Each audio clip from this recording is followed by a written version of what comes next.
ليس من السهل تحقيق استمرارية الرعاية الصحية وخاصة في شمال وشرق سوريا بسبب عدم توفر الأدوية والإمكانيات اللازمة، حيث يواجه مشفى الأورام والحروق والتلاسيميا التابع للهلال الأحمر الكردي في مدينة قامشلو تحديات كبيرة في توفير الرعاية الصحية للمرضى. وفي هذا السياق أوضح الإداري في مشفى الأورام والحروق والتلاسيميا حسن أمين لكاميرا روجافا إنهم يواجهون تحديات كبيرة لتوفير الرعاية اللازمة للمرضى بالتزامن مع ازدياد الحالات المرضية.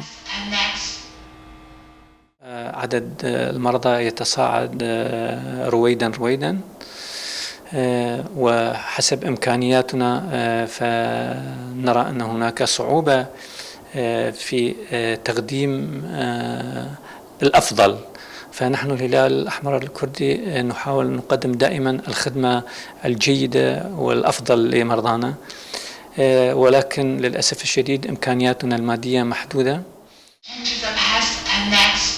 وناشد حسن أمين في نهاية حديثه كافة المنظمات الدولية والجهات المعنية لتقديم المساعدة اللازمة للمشفى من أجل تخفيف الأعباء عن المرضى ولتقديم الرعاية الكافية لهم.